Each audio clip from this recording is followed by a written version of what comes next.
you.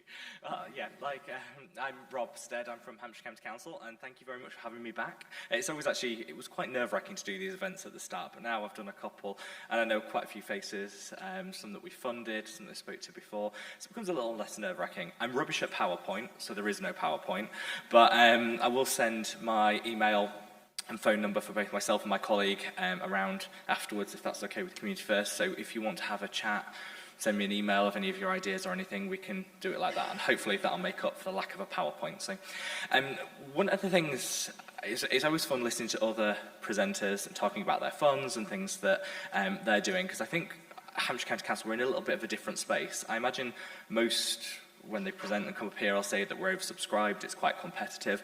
Unfortunately, nobody wants us at Hampshire County Council, and we're actually undersubscribed. So the good news is we have to find projects that fit our criteria, and we obviously have to make sure we're spending the money wisely.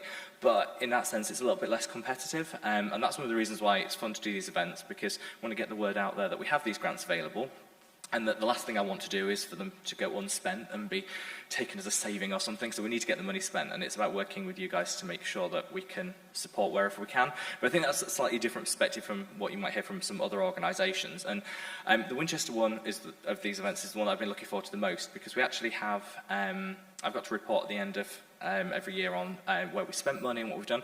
And Winchester actually is an area of focus for us, because we have had fewer applications from Winchester than we have had from some other areas.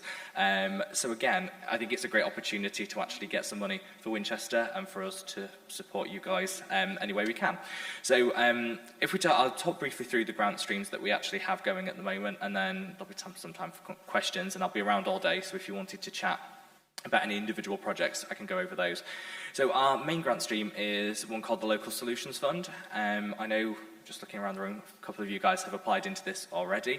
And this is quite a broad fund that supports local-based activities. So the criteria for this is it can be in no more than 2 districts. So if you work across the county, that's absolutely fine, but the project that you apply for has to be delivered in 1 or 2 districts of the county. That way it just makes sure that it's a hyper-local focus. And the reason we created this fund is we realised that in the past, I think the County Council, as a lot of councils I'm sure, have been a bit guilty of sort of dictating what needs to happen or what the best solutions are in certain areas, where in truth, a lot of you guys know the areas and the specific locations you work in way better than anyone in an office can. So it was giving you guys the opportunity to apply for things that could target your specific areas. We funded, this has been going for 4 years now, and we've funded a whole lot of things across the county, some really diverse projects. The criteria is super general, which I think, again, goes in your guys' favour, because you can apply for things without having to think about fitting things too neatly into something. The only real criteria that we have is it comes from the adult services pot, so it's for primarily for people over the age of 18, so your project has to serve the adult population as opposed to young adults and children. Also, the funding is from anything up to £30,000, so it's generous in terms of that, but if you're looking for over £30,000, it would obviously have to come with match funding to go alongside it.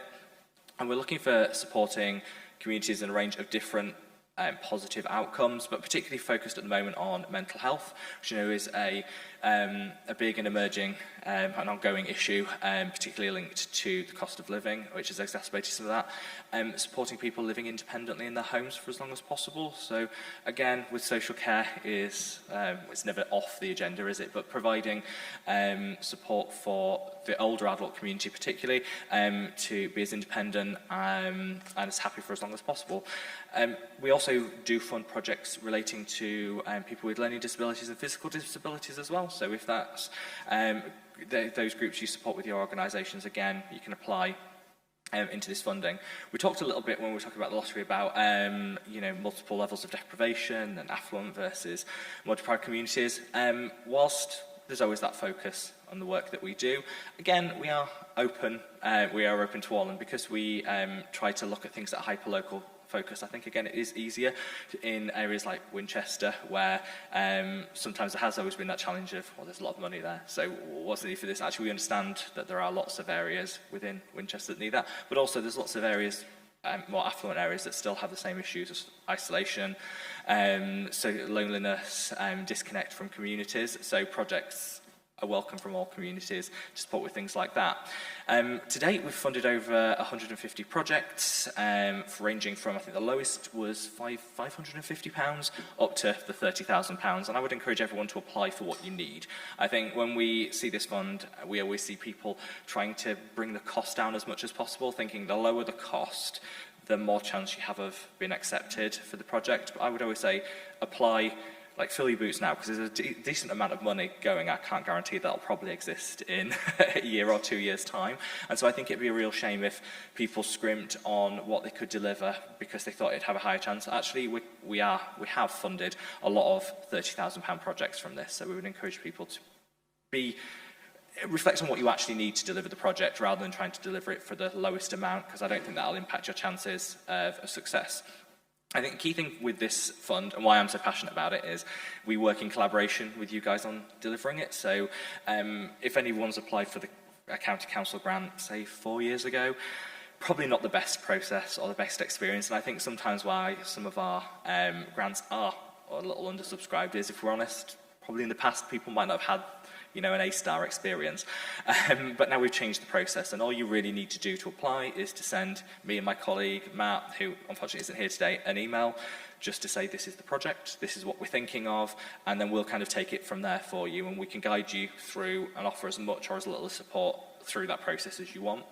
And we can also give you advice on how to make your project most likely to be accepted for funding. So we can tweak bits, we can even help you when we look at the application you write, saying focus a bit more on that and less on that, to kind of make sure that you have the very best chance of receiving funding. And I think the key thing here is we don't want to waste your time, and I think in the past people have submitted applications, waited a whole long time for it, and then been unsuccessful. We want to say from the start what the chances are for you guys into this fund, so that you have a realistic idea from the start and the support you need to kind of take it through to the end. So that's the Local Solutions Fund, which is the one I'm most passionate about. We actually have some other ones as well that offer things a little bit more niche than maybe that one, which is much more broad. So we also have the Household Waste Reduction Fund, which is the least sexy title for a grant I think they could ever have come up with. And it also doesn't really explain what it is very well, but it's about supporting community projects that are looking to upcycle, recycle, reuse, reduce waste, help people become a little bit more efficient when it comes to, say, food. We fund a lot of projects, food-based projects through this, helping people budget and to, avoid food waste and things like that.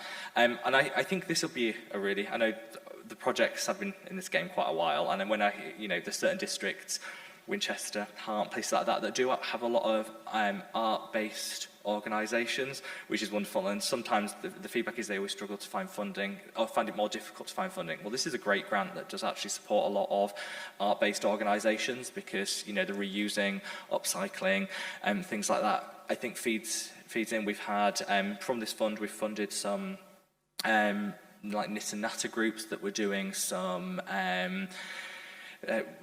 quilting work and stuff that actually was then distributed to people to help people keep warm and things during the cost of living issues. We've also funded some people that have done cooking classes, so helping people that might be on a restricted budget to make the most of the food that they have, minimise waste, reuse leftovers, things like that. So it's actually quite a broad grant when you think about it, that you can apply in for a range of different things. So the maximum for that is £5,000. But I think, again, my advice was, if you think, oh, that's something we could do or would work with our organisation, is just to send me an email and I can tell you, we can explore it in a little bit more detail, and I can give you some more information about that. I also have the Household Support Grant, which I know has been ongoing, it's recurring every so often, which is a government-funded initiative specifically focused on cost of living.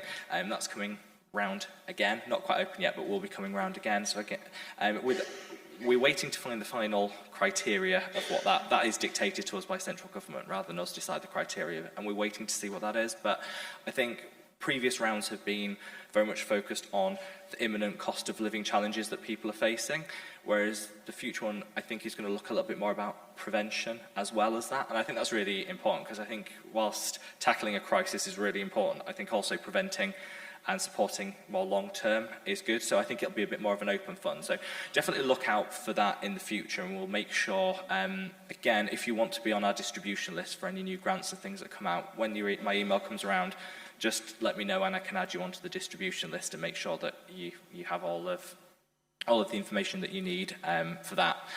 Finally, before I do some questions and we'll go into it, we also have a fund designed to promote greening and improve energy efficiency on buildings that you might have. So this one's quite difficult to actually explain because there's a whole lot of different parameters and things around it, but it's quite an interesting fund because a lot of organisations are looking to cut the cost of their energy bills or, you know, just be more green in terms of, and often I know from some of the organisations I'm involved in, usually, you know, to keep rents down and stuff, often it's older buildings that are used and house our organisations, or they may be, you know, difficult to keep warm or whatever. So we do have a fund that can support with that. So we've provided solar panels, help people pay for solar panels for one of their business. One of their venues. We've supported with insulation. We've looked at, we've even helped people change the toilets to be more efficient and to encourage disabled access as well. So there's lots of things within that grant that could, my advice would be if you've got something that you would like to do in the energy efficiency greening space specific to a building that you operate in or own, email me, because I think it's difficult with lots of different parameters in terms of the ownership of the building versus leasing. There's a whole lot of stuff, so I won't go into it now, but we can definitely help you in that, and I can help you take your application forward and let you know eligibility and all things like that. But I guess what I wanted to get the message across today before we do questions is there is actually a lot of money available from Hampshire County Council and our various funds, and it would be a shame, like I say, it would be travesty if any of it didn't get spent and got absorbed into some other budget somewhere. So that's not going to happen. We need a lot of applications in. All of these are open-ended, and I think that's, again, really important. So there's no time constraints, though, of course, first come, first serve, so always bear that in mind. And also, we do think when I write my report at the end of the year, I want to be able to say that Winchester has had an equal distribution of funds, and that can only really happen if people apply. So hopefully, hopefully people will apply, and I'm there. My sole job is to give away money, which is the best job in the world. So I'm paid to stand here and be nice to people and help you with your applications. So I'm definitely happy to use that. So email me. We can chat about it. I can come visit your projects if that works better, and we can, even for some small organisations, I've written the application for them because they weren't in capacity to do that. So we will help as much or as little as needed, and that's kind of the message I wanted to get across.